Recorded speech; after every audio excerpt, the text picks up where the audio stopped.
Hello friends, ನಮಸ್ತೆ. Welcome to Nagaveni Achar's kitchen. Ayodhya vlog ಅನ್ನ continue ಮಾಡ್ತಾ ಇದ್ದೀನಿ. ಇದು ಸೋಮವಾರ ಮೇ 5, 2025 ಬೆಳಗ್ಗೆ. ಇದು ನನ್ನ ಸೆಕೆಂಡ್ ಕಾಟನ್ ಡ್ರೆಸ್.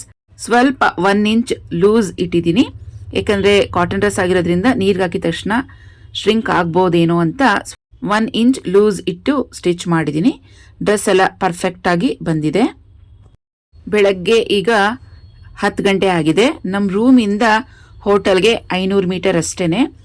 ಬಿಸಿಲು ತುಂಬಾ ಇದೆ, ಸಿಕ್ಕಾಪಟ್ಟೆ ಇರೋದ್ರಿಂದ 500 ಮೀಟರ್ ಅಷ್ಟು ನಡೆಯೋಕ್ಕೂ ಆಗ್ತಾ ಇಲ್ಲ. ಹಾಗಾಗಿ ಆಟೋ ರೆಡಿ ಇತ್ತು, ಆಟೋಲ್ಲಿ ಹತ್ಕೊಂಡು ಇವಾಗ ಬಂದಿದ್ದೀವಿ ಬ್ರೇಕ್ಫಾಸ್ಟ್ ಮಾಡೋಣ ಅಂತ. ಉಡುಪಿ ಅಯೋಧ್ಯ ವೆಜ್ ರೆಸ್ಟೋರೆಂಟ್ ಅಂತ. ನಿನ್ನೆ ಇಲ್ಲಿ ಬ್ರೇಕ್ಫಾಸ್ಟ್ ಮಾಡಿದ್ವಿ, ಅಂದರೆ ಬ್ಯಾಂಗ್ಳೂರಿಂದ ಬಂದಿದ ತಕ್ಷಣ ಡೈರೆಕ್ಟಾಗಿ ಇಲ್ಲಿ ಊಟ ಮಾಡಿದ್ವಿ. ಟೇಸ್ಟ್ ಎಲ್ಲ ತುಂಬಾ ಚೆನ್ನಾಗಿತ್ತು. ಹಾಗಾಗಿ ಇವತ್ತು ಕೂಡ ಇಲ್ಲೇ ಬ್ರೇಕ್ಫಾಸ್ಟ್ ಮಾಡೋಣ ಅಂತೇಳಿ ಬಂದಿದ್ದೀವಿ. ತುಂಬಾ ಕ್ಲೀನಾಗಿ ಹೈಜಿನಿಕ್ ಆಗಿ ಇತ್ತು. ಹಾಗಾಗಿ ಇದೇ ಹೋಟೆಲ್ಗೆ ಬ್ರೇಕ್ಫಾಸ್ಟ್ ಮಾಡೋಣ ಅಂತ ಬಂದ್ವಿ. 3 ಜನನು ಬೇರೆ ಬೇರೆ ಥರ ಬ್ರೇಕ್ಫಾಸ್ಟ್ ಹೇಳಿದ್ವಿ, ಶೇರ್ ಮಾಡ್ಕೊಂಡು ತಿನ್ನೋಣ ಅಂತೇಳಿ. ಒಬ್ಬರು ಖಾರಾಬಾತ್, ಉಪ್ಪಿಟ್ಟು ಮತ್ತು ಕೇಸರಿಬಾತ್ ಇರುತ್ತಲ್ವ ಅದು, ಇನ್ನೊಬ್ಬರು ಪೂರಿ ಸಾಗು, ಮತ್ತು ಇನ್ನೊಂದು ಪ್ಲೇಟು ಚೋಲೆ ಭಟೂರ ಹೇಳಿದ್ದೀವಿ. ಚೋಲೆ ಭಟೂರ ಇನ್ನೂ ಬಂದಿಲ್ಲ. ಫಸ್ಟ್ಗೆ 2 ಟಿಫನ್ ಕೊಟ್ಟರು, ಇದನ್ನು ಫಸ್ಟ್ ಟೇಸ್ಟ್ ಮಾಡಿ ನೋಡ್ತಾ ಇದ್ದೀವಿ. ಪೂರಿ ಸಾಗುಲಿ 3 ಪೀಸಷ್ಟು ದೊಡ್ಡದು ಪೂರಿ ಕೊಟ್ಟಿದ್ರು. 1 ಕಪ್ ಸಾಗು ಮತ್ತು ಚಟ್ನಿ 150 ಏನೋ ಚಾರ್ಜ್ ಮಾಡಿದರು. ಹಾಗೆಯೇ ಚೋಲೆ ಭಟೂರ 2 ಪೀಸ್ ಭಟೂರ ಮತ್ತು ಚೋಲೆ ಕೊಟ್ಟಿದ್ರು, ಅದು ಅಷ್ಟೇ 150. ಯೂಶ್ವಲಿ ನಾವು ಬ್ರೇಕ್ಫಾಸ್ಟ್ಗೆ ಎಣ್ಣೆ ಪದಾರ್ಥ ಏನು ತಿನ್ನೋದಿಲ್ಲ. ಇಲ್ಲಿ ಟೆಂಪ್ರೇಚರ್ ತುಂಬ ಜಾಸ್ತಿ ಇದೆ, ಬಿಸಿಲಿದೆ. ಈ ವಾತಾವರಣಕ್ಕೆ ಸ್ವಲ್ಪ ಎಣ್ಣೆ ಐಟಮ್ ಏನಾದ್ರು ತಿಂದ್ರೇ ಹೊಟ್ಟೆಲಿ ಸ್ವಲ್ಪ ಗಟ್ಟಿಯಾಗಿರುತ್ತೆ.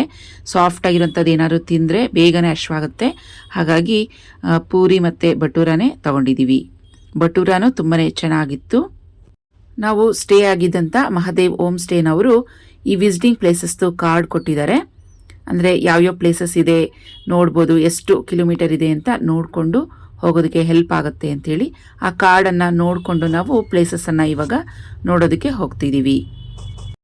ಬ್ರೇಕ್ಫಾಸ್ಟ್ ಎಲ್ಲ ಮುಗಿಸ್ಕೊಂಡು ಈಗ ವಾಲ್ಮೀಕಿ ಭವನ್ಗೆ ಬಂದಿದ್ದೀವಿ.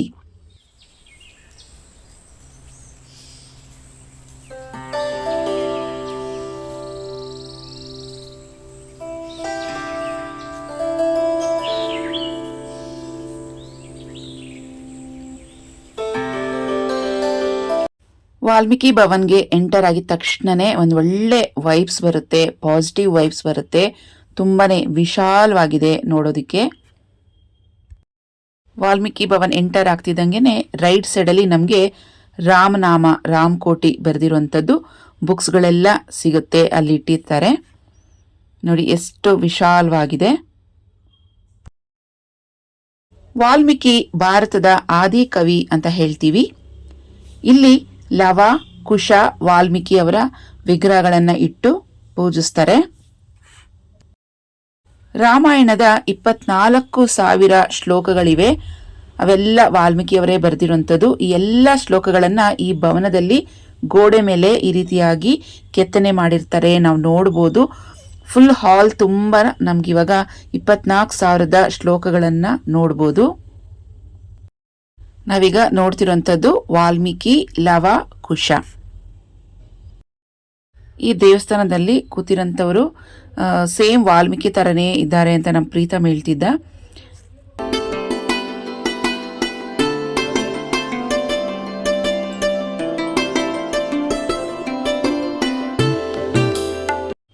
ನೋಡಿ, ಈಗ ನಾವು ನೋಡ್ಬೋದು ರಾಮನಾಮಗಳ ಭಂಡಾರವೇ ಇದೆ ಇಲ್ಲಿ. ದೇಶದ ಎಲ್ಲ ಮೂಲೆಯಿಂದ ಬಂದಿರುವಂಥ ಈ ರಾಮನಾಮದ ಪುಸ್ತಕಗಳೇನಿವೆ ಇವೆಲ್ಲ ಇಲ್ಲೇ ಇಟ್ಟಿರ್ತಾರೆ. ನೋಡಿ, ಬ್ಯಾಗ್ ತುಂಬ ಎಲ್ಲ ರಾಮಕೋಟಿ ಬರೆದಿರುವಂಥದ್ದು. ಎಲ್ಲ ಬುಕ್ ನೋಡಿದ್ರು ನಾವು ರಾಮ ರಾಮ ಅಂತಾನೆ ಬರೆದಿರ್ತಾರೆ. ಬೇರೆ ಬೇರೆ ಊರುಗಳಿಂದ, ದೇಶಗಳಿಂದ ಎಲ್ಲ ಕಡೆನೂ ರಾಮಕೋಟಿ ಬರೆದು ಈ ಅಯೋಧ್ಯ ಟೆಂಪಲ್ಗೆ ಕಳಿಸ್ತಾರಲ್ವಾ. ಕಳಿಸಿರುವಂಥದ್ದನ್ನೆಲ್ಲ ಒಂದು ಕಡೆ ಶೇಖರಣೆ ಮಾಡಿ ಇಲ್ಲಿ ವಾಲ್ಮೀಕಿ ಭವನದಲ್ಲಿ ಇಟ್ಟಿರ್ತಾರೆ. ನಮಗೆ ರಾಮನಾಮ ಬರೆಯೋದಕ್ಕೆ ಶಕ್ತಿ ಇಲ್ಲ, ಬರೆಯೋಕ್ಕಾಗಿಲ್ಲ ಅಂತ ಹೇಳಿದ್ರು ಇದನ್ನೆಲ್ಲ ನಾವು ಕೈಯಲ್ಲಿ ಸ್ಪರ್ಶ ಮಾಡ್ತಿದ್ವಲ್ವಾ, ನಾವೇ ಪುಣ್ಯವಂತರು. ನಾವೇ ಅದೃಷ್ಟವಂತರು ಅಂತ ಹೇಳ್ಬೋದು. ನಾವೇ ಇದನ್ನೆಲ್ಲ ಬರೆದಷ್ಟು ಸಂತೋಷ ಆಗುತ್ತೆ. ಇದಕ್ಕಿಂತ ಪುಣ್ಯ ಬೇರೆ ಏನೂ ಇಲ್ಲ. ನೋಡಿ, ಎಲ್ಲ ಬುಕ್ಕಲ್ಲೂ ರಾಮ ರಾಮ ಅಂತಲೇ ಬರೆದಿರೋಂಥದ್ದು.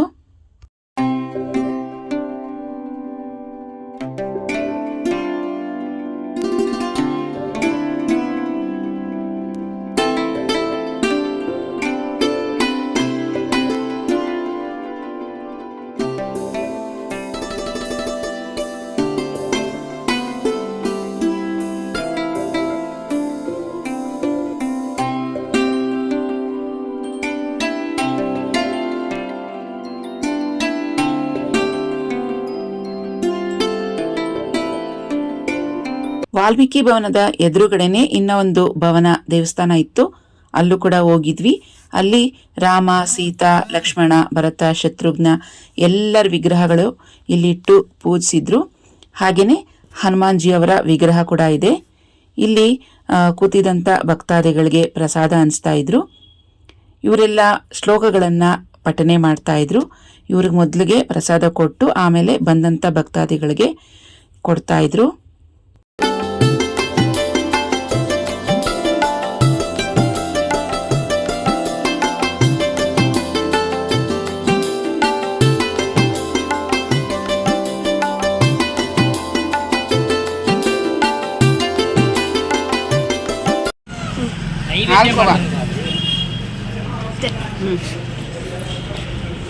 ಸಾಕು ಸಾಕು ತಿಂದ್ಬಿಟ್ಟೆ ಹ್ಞೂ ಆಯ್ತು ಕಣೋ. Thank you. ಓಕೆ,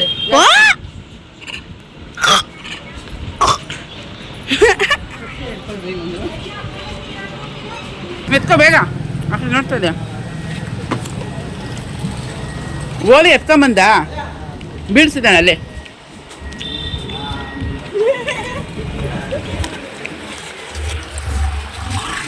ನಡಿ ಟುಕ್ ಟುಕ್ಗೆ ಈಗ ನೋಡ್ಕೊಂಡೋಗು.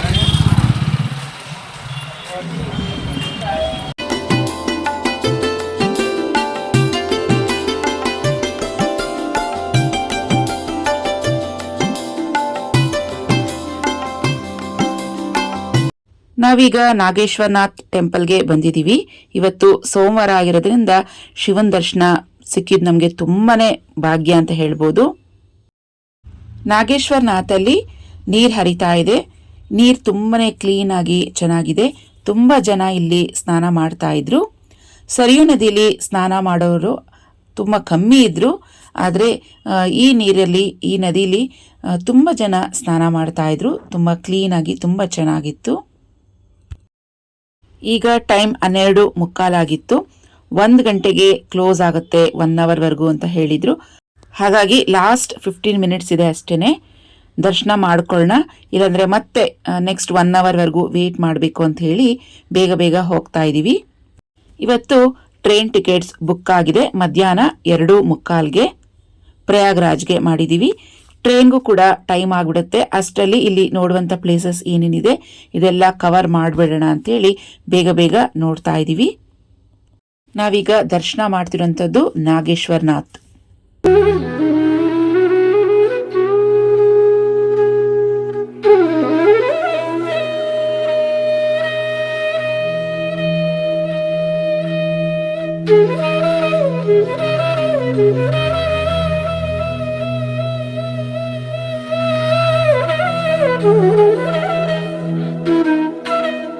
ಹೊರಗಡೆ ಪೂಜಾ ಸಾಮಗ್ರಿಗಳ ಜೊತೆಗೆ ಹಾಲು ಕೂಡ ಕೊಡ್ತಾರೆ.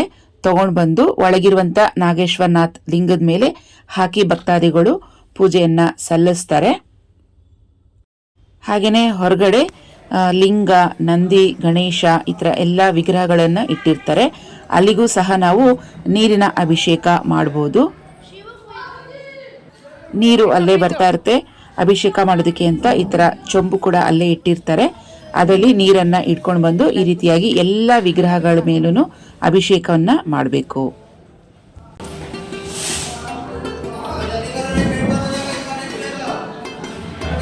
ಬರ್ತೀರಾ ನೋಡಿಲ್ಲ ಸಾಲಿಗ್ರಾಮ.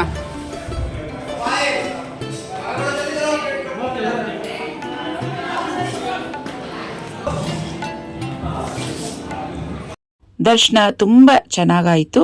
ನಾವು ಬಂದಿದ ತಕ್ಷಣನೇ ಟೆಂಪಲ್ದು ಡೋರ್ ಕ್ಲೋಸ್ ಮಾಡಿದ್ರು. 1 ಅವರ್ವರೆಗೂ ಟೆಂಪಲ್ ಡೋರ್ ಕ್ಲೋಸ್ ಆಗಿರುತ್ತೆ, ಒಳಗಡೆ ಎಲ್ಲ ಕ್ಲೀನ್ ಮಾಡೋದಕ್ಕೆ ಅಂತ ಹೇಳ್ತಿದ್ರು.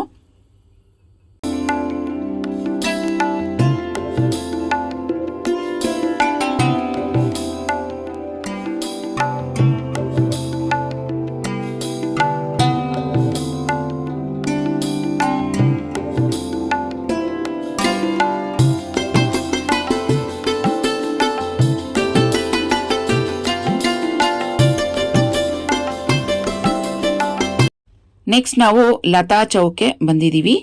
ಲತಾ ಚೌಕ್ ಅಂದ್ರೆ ಇಲ್ಲಿ ವೀಣೆಯನ್ನ ಇಟ್ಟಿರ್ತಾರೆ ಸರ್ಕಲ್ನಲ್ಲಿ. ಲತಾ ಮಂಗೇಶ್ಕರ್ ಅವರ ನೆನಪಿಗಾಗಿ ಒಂದು ವೀಣೆಯನ್ನ ನಾವಿಲ್ಲಿ ನೋಡ್ಬೋದು. ಈ ಪ್ಲೇಸ್ಗೆ ಲತಾ ಚೌಕ್ ಅಂತ ಹೆಸರು. ನೋಡಿ, ಈ ತರ ರೋಡ್ನಲ್ಲಿ ಸರ್ಕಲ್ ಅಂತ ಹೇಳ್ತೀವಲ್ವಾ, ಅಲ್ಲಿ ಇಟ್ಟಿರ್ತಾರೆ ಈ ವೀಣೆಯನ್ನ ನಾವು ನೋಡ್ಬೋದು. ತುಂಬಾ ಬಿಸಿಲಿರೋದ್ರಿಂದ ನಮ್ಮ ಹಸ್ಬೆಂಡ್ ಮತ್ತೆ ಪ್ರೀತು ಇಬ್ರು ಆಟೋಯಿಂದ ಕೆಳಗೆ ಇಳ್ದೇ ಇಲ್ಲ. ನಾನು ಮಾತ್ರ ಹೋಗಿ ಸ್ವಲ್ಪ ವಿಡಿಯೋಗ್ರಾಫಿ ಮತ್ತು ಫೋಟೋಗ್ರಾಫ್ಸ್ ತಗೊಂಡು ಬಂದಿದ್ದೀನಿ. ತುಂಬ ಅಂದರೆ ತುಂಬಾ ಬಿಸಿಲು. ಒಂದೊಂದು ಪ್ಲೇಸ್ಗೂ ಆಟೋ ಇಟ್ಕೊಂಡು ಹೋಗ್ಬೇಕು ಅಂದರೆ ತುಂಬ ಜಾಸ್ತಿ ಕೇಳ್ತಾರೆ ರೇಟ್ಸ್, ಮತ್ತು ನಮಗೆ ರೇಟ್ಸ್ ಕೂಡ ಮಾತಾಡೋದಕ್ಕೆ ಅಷ್ಟು ಗೊತ್ತಾಗೋದಿಲ್ಲ. ತುಂಬಾ ಕಷ್ಟ, ರಿಸ್ಕ್ ಅಂತ ಹೇಳಿ ಒಬ್ಬರು ಆಟೋದವ್ರಿಗೆ ಮಾತಾಡ್ಬಿಟ್ವಿ. ಬೆಳಗ್ಗೆಯಿಂದ ಮತ್ತು ಮಧ್ಯಾಹ್ನ ನಾವು ಹೋಗೋವರೆಗೂ, ರೈಲ್ವೆ ಸ್ಟೇಷನ್ ಡ್ರಾಪ್ ಮಾಡೋವರೆಗೂ ಅದೇ ಆಟೋದವರೇ ಇರಬೇಕು. ಟೋಟಲ್ ಆಗಿ ಲಂಸಮ್ ಇಷ್ಟು ಅಂತ ಒಪ್ಪಿಸ್ಬಿಟ್ವಿ. ಇವಾಗ ರೂಮ್ ಎಲ್ಲ ಖಾಲಿ ಮಾಡ್ತಾ ಇದ್ದೀವಿ, ಚೆಕ್ಔಟ್ ಮಾಡಬೇಕು. ಒಟ್ಟಿಗೆ ಲಗೇಜಸ್ ಎಲ್ಲ ತಗೊಂಡು ಆಟೋದಲ್ಲಿ ಇಟ್ಕೊಂಡ್ಬಿಡೋಣ. ಎಷ್ಟು ಪ್ಲೇಸಸ್ ಆಗುತ್ತೋ ಅಷ್ಟು ಪ್ಲೇಸಸ್ ನೋಡಿಕೊಂಡು ಅಲ್ಲಿಂದ ಡೈರೆಕ್ಟ್ ರೈಲ್ವೆ ಸ್ಟೇಷನ್ಗೆ ರೀಚ್ ಆಗಿಬಿಡೋಣ ಅಂತೇಳಿ ರೂಮ್ಗೆ ವಾಪಸ್ ಬಂದಿದ್ದೀವಿ. ಈಗ ಲಗೇಜ್ ಎಲ್ಲ ಪ್ಯಾಕ್ ಮಾಡಿದಾಯಿತು, ಚೆಕ್ಔಟ್ ಮಾಡಿಕೊಂಡು ಮತ್ತೆ ಹೊರಡ್ತೀವಿ. ರೈಲ್ವೆ ಸ್ಟೇಷನ್ಗೂ ಕೂಡ ಡ್ರಾಪ್ ಮಾಡಬೇಕು ಅಂತೇಳಿ ಒಟ್ಟಿಗೆ ಲಂಸಮ್ ಮಾತಾಡ್ಬಿಟ್ಟಿದ್ವಿ ಆಟೋದವ್ರಿಗೆ. ನಾವೀಗ ಮಣಿ ಪರ್ವತಕ್ಕೆ ಬಂದಿದ್ದೀವಿ.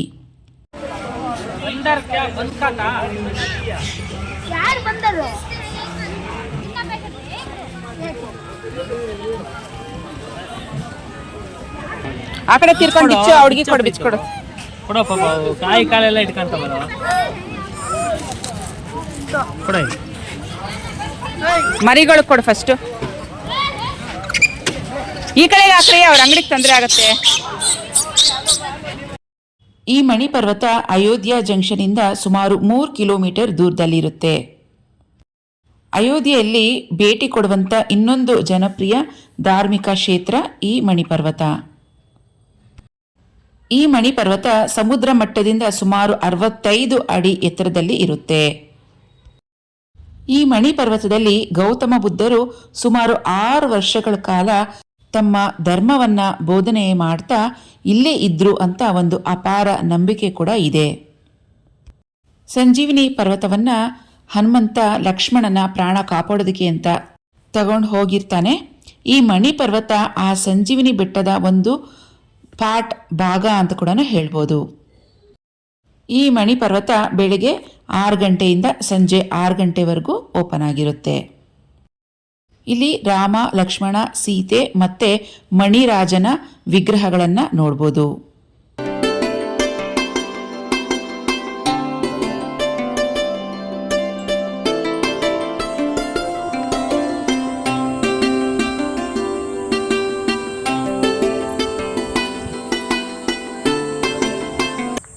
ಈ ದೇವಸ್ಥಾನದ ಮೇಲೆ ಹೋಗೋದಕ್ಕೆ ದಾರಿ ಇದೆ.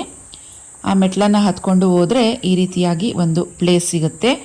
ಇಲ್ಲಿಂದ ನಿಂತ್ಕೊಂಡು ನೋಡಿದ್ರೆ ನಾವು ಪೂರ್ತಿ ಅಯೋಧ್ಯ ನಗರವನ್ನು ನೋಡ್ಬೋದು.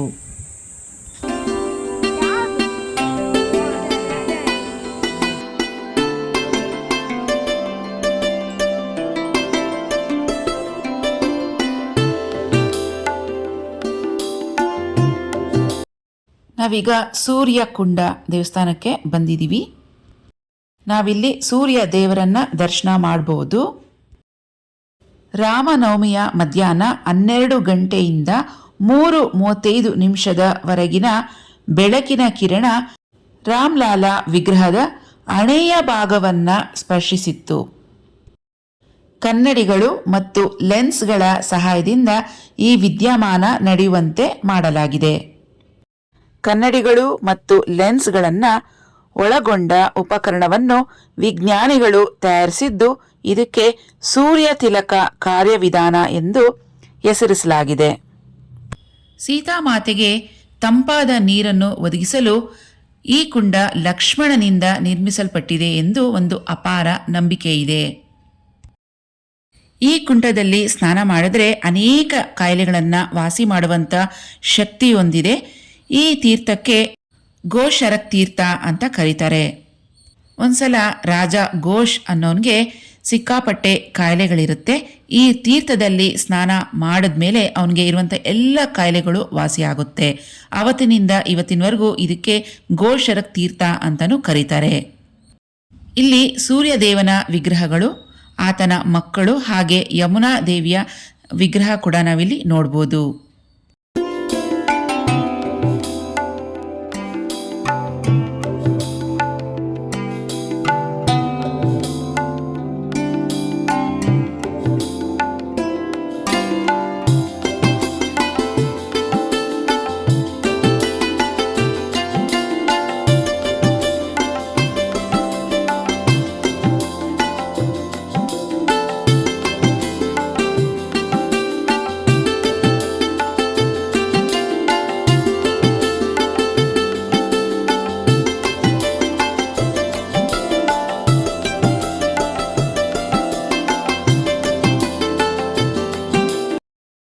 ಸೂರ್ಯಕುಂಡ ಪುಣ್ಯ ತೀರ್ಥದಲ್ಲಿ ಸ್ನಾನ ಮಾಡಿ ಸೂರ್ಯನಿಗೆ ಅರ್ಘ್ಯ ಬಿಟ್ಟು ಪೂಜಿಸಿದ್ರೆ ತುಂಬನೇ ಶ್ರೇಷ್ಠ.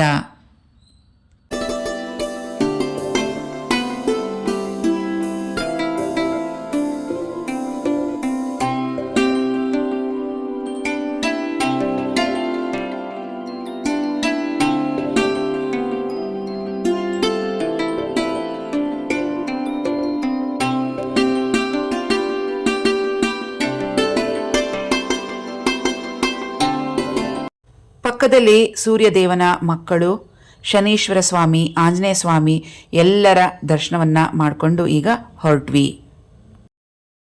ನಾವೀಗ ಕ್ಯಾಂಟ್ ರೈಲ್ವೆ ಸ್ಟೇಷನ್ಗೆ ಹೊರಟಿದ್ದೀವಿ. ನಾವಿದ್ದ ಪ್ಲೇಸಿಂದ ಅಂದರೆ ಅಯೋಧ್ಯ ಜಂಕ್ಷನಿಂದ ಕ್ಯಾಂಟ್ ರೈಲ್ವೆ ಸ್ಟೇಷನ್ಗೆ ಸುಮಾರು 15 ಕಿಲೋಮೀಟರ್ ಇದೆ. ಹಾಗಾಗಿ ಸ್ವಲ್ಪ ಬೇಗನೆ ಹೊರಡೋಣ ಅಂತೇಳಿ ಹೊರಡ್ತಾ ಇದ್ದೀವಿ. ಸುಮಾರು 2:45ಗೆ ಟ್ರೈನ್ ಇದೆ. ಹಾಗಾಗಿ ರೈಲ್ವೆ ಸ್ಟೇಷನ್ ಕಡೆಗೆ ಹೊರಟಿದ್ದೀವಿ, ಲೇಟ್ ಆಗಬಾರ್ದು ಅಂತ. ಇನ್ನು ಸುಮಾರು 2-3 ವಿಸಿಟಿಂಗ್ ಪ್ಲೇಸಸ್ ಇತ್ತು. ಟ್ರೈನ್ ಟಿಕೆಟ್ ಬೇರೆ ಬುಕ್ ಮಾಡಿಬಿಟ್ಟಿದ್ವಿ. ಲೇಟ್ ಆಗುತ್ತೆ ಅಂತೇಳಿ ಬೇಗ ಫಾಸ್ಟಾಗಿ ರೈಲ್ವೆ ಸ್ಟೇಷನ್ ರೀಚ್ ಆದ್ವಿ. ಇಲ್ಲಿ ಬಂದು ನೋಡಿದ್ರೆ ಟ್ರೈನ್ ಇನ್ನು 1 ಅವರ್ ಲೇಟಾಗಿ ಹೊರಡುತ್ತೆ ಅಂಥೇಳಿ ಅನೌನ್ಸ್ ಮಾಡ್ತಾಯಿದ್ರು. ಅವಾಗ ಅಂದ್ಕೊಂಡ್ವಿ, ಅಯ್ಯೋ ಇನ್ನೂ 2 ಪ್ಲೇಸಸ್ ಇತ್ತಲ್ಲ, ನೋಡ್ಕೊಂಡು ಬಂದಿದ್ರೆ ಚೆನ್ನಾಗಿರ್ತಿತ್ತು ಅಂತೇಳಿ ಅನ್ಕೊತಾ ಇದ್ವಿ.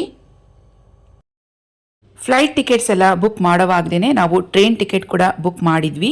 ಅಯೋಧ್ಯ ಟು ಪ್ರಯಾಗ್ರಾಜ್ ಇದಿಷ್ಟು ಮಾತ್ರ ನಾವು ಟ್ರೈನ್ ಟಿಕೆಟನ್ನು ಮಾಡಿಸಿದ್ದು, ಬೇರೆ ಯಾವುದಕ್ಕೂ ಟಿಕೆಟ್ಸ್ ಮಾಡಿಸಿಲ್ಲ. ಟಿಕೆಟ್ಸ್ ಎಲ್ಲ ಬುಕ್ ಮಾಡಿದ್ರೆ ಒಂದು ಅಡ್ವಾಂಟೇಜು ಇದೆ ಮತ್ತು ಡಿಸ್ಅಡ್ವಾಂಟೇಜಸ್ಸು ಇದೆ.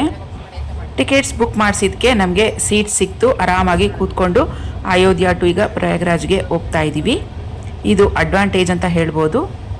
ಹಾಗೆಯೇ ಡಿಸ್ಅಡ್ವಾಂಟೇಜ್ ಅಂತ ಹೇಳಿದ್ರೆ ನೋಡಿ, ಇವಾಗ ಆನ್ ಟೈಮ್ ನಾವು ಯಾವ ಪ್ಲೇಸಸ್ ನೋಡಲಿ ಅಥವಾ ನೋಡದೇ ಇರಲಿ, ಆನ್ ಟೈಮ್ ನಾವು ಟಿಕೆಟ್ಸ್ ಏನು ಟೈಮ್ ಬುಕ್ ಮಾಡಿಸಿರ್ತೀವೋ ಟ್ರೈನ್ ಹೊರಡೋ ಟೈಮ್ಗೆ ಆ ಟೈಮ್ ನಾವು ಅಲ್ಲಿ ಇರಲೇಬೇಕಾಗುತ್ತೆ.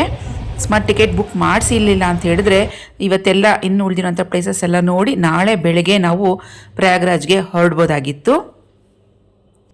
ಅಯೋಧ್ಯೆಯಿಂದ ಪ್ರಯಾಗ್ರಾಜ್ಗೆ ಸುಮಾರು 164 ಕಿಲೋಮೀಟರ್ಸ್ ಇದೆ. ಟ್ರೈನಲ್ಲಿ ಹೋಗ್ತೀವಿ ಅಂತ ಹೇಳಿದ್ರೆ 3 hours 44 minutes ತೋರಿಸುತ್ತೆ. ಇವತ್ತು ಟ್ರೈನ್ ಸ್ಟಾರ್ಟ್ ಆಗಿದ್ದು ಲೇಟ್ ಆಯಿತು.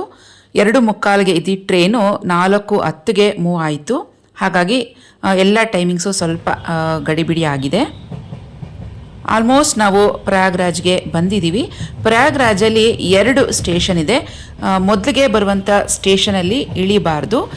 ಸೆಕೆಂಡ್ ಬರುತ್ತಲ್ಲ ಪ್ರಯಾಗ್ರಾಜ್ ಸ್ಟೇಷನು, ಅಲ್ಲಿ ಇಳಿಬೇಕು. ಯಾಕಂದರೆ ಅಲ್ಲಿ ನಾವು ನದಿ ಸ್ನಾನ ಮಾಡಬೇಕು ಅಂತ ಹೇಳಿದ್ರೆ 2ನೇ ಸತಿ ಬರುವಂಥ ಸ್ಟೇಷನಲ್ಲಿ ಇಳಿದ್ರೆ ನಾವು ನದಿ ಸ್ನಾನ ಮಾಡೋದಕ್ಕೆ ತುಂಬಾ ಸುಲಭ ಆಗುತ್ತೆ. ಇದು ಫಸ್ಟ್ಗೆ ಬಂದಂಥ ಪ್ರಯಾಗ್ರಾಜ್ ಸ್ಟೇಷನ್. ಇಲ್ಲಿ ನಾವು ಇಳಿಲಿಲ್ಲ.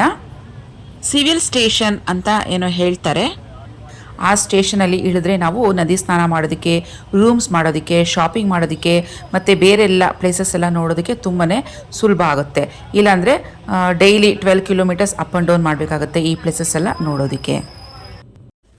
ನಾವು ಪ್ರಯಾಗ್ರಾಜ್ಗೆ ಬಂದು ರೀಚ್ ಆಗೋ ಅಷ್ಟೊತ್ತಿಗೆ ಸುಮಾರು 7:15 ಆಗಿದೆ. ಇದು ಪ್ರಯಾಗ್ರಾಜ್ ರೈಲ್ವೆ ಸ್ಟೇಷನ್.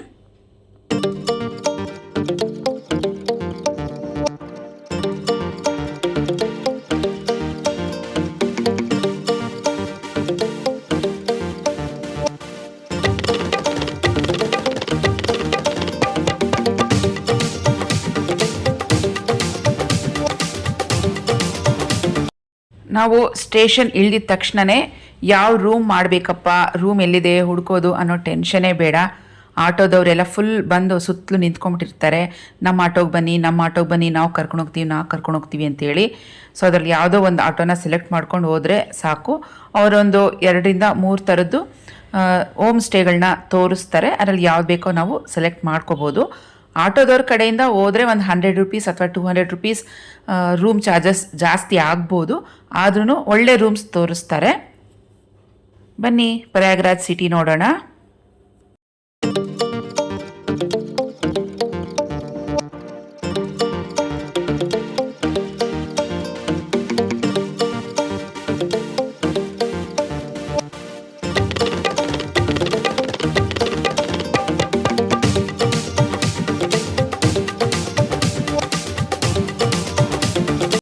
ಅಂತೂ ಇಂತೂ ಚೆನ್ನಾಗಿರುವಂಥ ಒಂದು ಹೋಮ್ ಸ್ಟೇ ಸಿಕ್ತು. ಹೋಮ್ ಸ್ಟೇ ಕೆಳಗಡೆ ಬೇಕ್ರಿ ಟೈಪ್ ಇದೆ. ಸ್ವೀಟ್ಸು ಮತ್ತು ಸ್ನ್ಯಾಕ್ಸು, ಚಾಟ್ಸು ಇದೆಲ್ಲ ಅವರೇ ಪ್ರಿಪೇರ್ ಮಾಡಿ ಸೇಲ್ ಮಾಡ್ತಿರ್ತಾರೆ. ನಾವು ಮಧ್ಯಾಹ್ನ ಊಟ ಮಾಡಿದಲ್ವ, ಅಲ್ಲಿವರೆಗೂ ಏನು ತಿಂದಿರಲಿಲ್ಲ. ಬರ್ತಾನೆ ಸ್ವಲ್ಪ ಲೈಟಾಗಿ ಸ್ನ್ಯಾಕ್ಸ್ ತಿನ್ನೋಣ ಅಂಥೇಳಿ ಬಿಸಿ ಬಿಸಿ ಸಮೋಸ ಟೇಸ್ಟ್ ಮಾಡ್ತಾ ಇದ್ದೀವಿ. ಸಮೋಸ ಬಿಸಿಯಾಗಿದ್ದರಿಂದ ತುಂಬಾ ಚೆನ್ನಾಗಿತ್ತು, ಟೇಸ್ಟಿಯಾಗಿತ್ತು. ನಾವು ಬಂದಂಥ ಹೋಮ್ ಸ್ಟೇ ಹೆಸರು ರಾಮ್ ನಾರಾಯಣ್ ಹೋಮ್ ಸ್ಟೇ ಅಂತ. ಸೊ ಯಾರಿಗಾದರೂ ಬೇಕಿದ್ರೆ ಪ್ರಯಾಗ್ರಾಜ್ಗೆ ನೆಕ್ಸ್ಟ್ ಟೈಮ್ ಯಾರಾದರೂ ಹೋಗೋದಕ್ಕೆ ಪ್ಲ್ಯಾನ್ ಮಾಡಿದ್ರೆ ಈ ಹೋಮ್ ಸ್ಟೇ ತುಂಬಾ ಚೆನ್ನಾಗಿದೆ. ಗೂಗಲಲ್ಲಿ ಹಾಕಿದ್ರೆ ನಮಗೆ ಸಿಕ್ಬಿಡತ್ತೆ. ಪ್ರಯಾಗ್ರಾಜಲ್ಲಿ ಫುಡ್ಡು ಅಷ್ಟೇ ತುಂಬ ಕಾಸ್ಟ್ಲಿ ಅಂತೇನಿಲ್ಲ, ಪರವಾಗಿಲ್ಲ, ಚೀಪ್ ಅಂತಲೇ ಅನಿಸ್ತು. ನಾವು ತಿಂತಾ ಇರುವಂಥ ಸಮೋಸ ಇದರ ರೇಟ್ ಬಂದು ಒಂದಕ್ಕೆ 12 ರೂಪೀಸ್ ಅಷ್ಟೇ.